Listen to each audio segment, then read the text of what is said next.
Hello to the nation, Dr. PlayStation Nation here to skim through some of the MW3 facts that were recently leaked. Hopefully this video doesn't get taken down. I'm not going to be putting any tags that say MW3, and I'm not going to be making the title say anything to do with MW3 just because I don't want to attract attention to this video. But feel free, you guys, if you're watching this and you want to share it with your friends and show them that some of this information that's been coming out, a link will be in the description to the same page that I'm reading all these off of. I'm just going to be sharing my opinions based on those, so I'm not going to be talking about, like, listing off this is this and this and this and this is going to be in it, but I will be talking about some of the things that stand out to me on why I think this might be real, why I think this might be fake, and assuming that it is real and all verified, which it isn't, how it would affect gameplay. So basically, the new point streaks, yes, they are going to be point streaks because they will be point-based. You might be able to go cap a Dom flag, and that will give you 2 points towards a kill streak, while 1 kill will give you only 1 point, which I believe is a really good game dynamic depending on how it works. Because at the same time, during one point of view, you're like, okay, it's way better to go capture flags because I can get these point streaks way faster if I'm running low point streaks. But then on the flip side, you're thinking, if you're a smart player, you could probably be like, hey, I'm going to camp out and watch this flag because I know all the dumb players are going to run and try and cap it in order to get their UAV or something like that. So that's something that people have been talking about, and there's lots of controversy over whether point streaks are better. But either way, people are going to camp. If either way people are going to camp, why not do point streaks just to kind of freshen up? Maybe some new, maybe we'll see some new trend going across where there is less camping or something like that.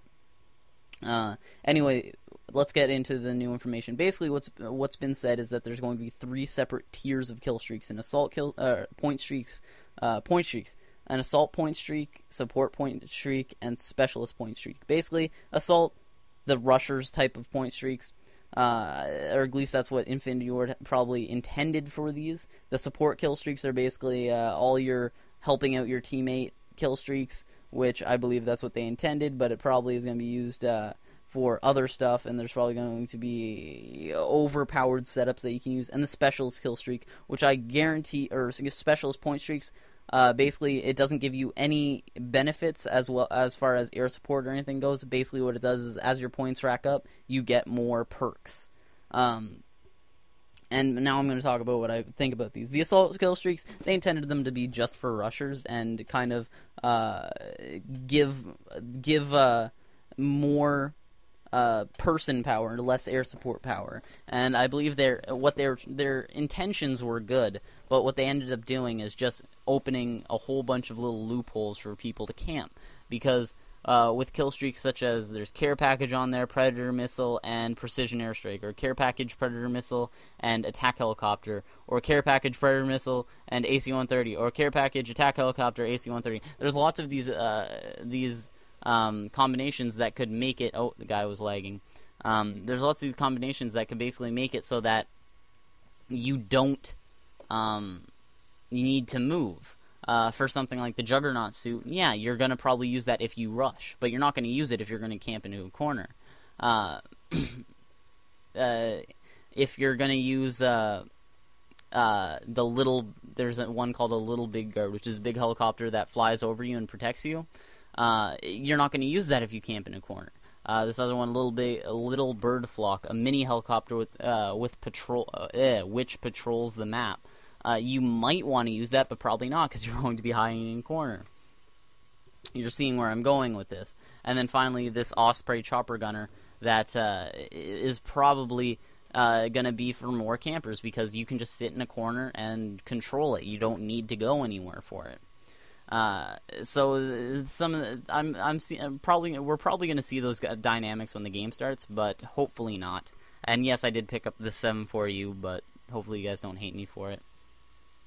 And then the support kill streaks. Now these ones, I believe, there's not going to be too many loopholes that you can run into, or overpowered kill streaks. The only problems that I see is that there's an 18-point streak, which is basically a Juggernaut recon armor thing, where you drop down a care package with the Juggernaut armor in it, which is the Juggernaut suit, which is a assault point streak, which is 15. And I don't think that it's right that the Juggernaut suit is 3 points more for the airdrop than it is for just getting the suit right away, because you're going through the risk of having to drop that down and take it. And the benefit is that, yeah, I got killed right there. The benefit is that you get to, the benefit of this is that you can give it to somebody else. But if you're working for that point streak, it should be dropped down, at least personally I believe. But at the same time, I guess there is the possibility that people could abuse that by just getting everybody to run the support kill streak, and then everybody gets the 12 kill streak and then just gives it to each other or something like that.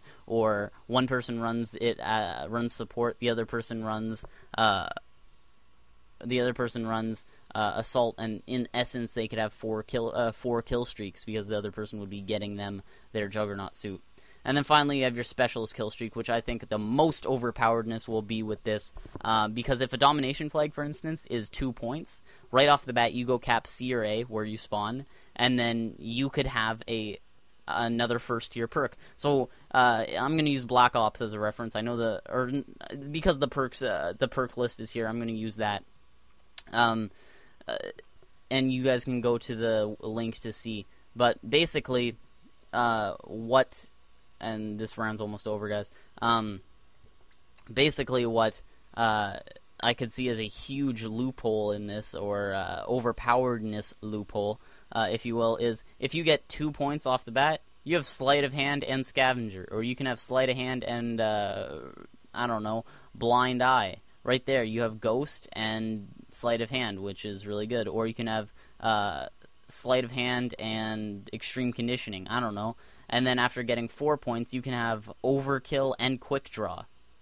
Right there, you have 2 primaries instantly. You can switch them faster. Plus, if you run Sleight of Hand, there you go. You have Sleight of Hand. You can sprint faster. You can reload faster. You can swap weapons faster. You can aim down sight faster. You can throw grenades faster. You have 2 primaries, you know. Also, you could run Assassin so that you're immune to the UAV. The possibilities are endless, and there's so much overpoweredness that I can see with it. And then third tier, there's not too much that I would really complain about, unless you're using like sit rep and steady aim, or steady aim. That's also a big problem, because steady aim's now a third tier perk, so you can run Sleight of Hand and steady aim. So you can swap weapons faster, reload faster, have better hip accuracy, and faster aim down sight. So I can see that being a big problem as well. But we really wrecked this team in the second round. We double planted them in this game. The second round was over in like a minute. Anyway, hopefully you guys like this. Go check out that link. I don't know how long it will be up for, if it's going to get taken down or not. But the one thing that I do have to complain about is that apparently death streaks are back, which I don't think, that's the only thing I don't think is real, because 402 has confirmed that they aren't back. Anyway, guys, I went 26-8 in this game, not the best, and I will not do any more theater mode. The only reason I had theater mode in this one is because something happened with my hard drive, and it accidentally erased it, so I had to go back and re-record it. Anyway, I'm Nicholas Vanovich, Dr. PSN. Peace.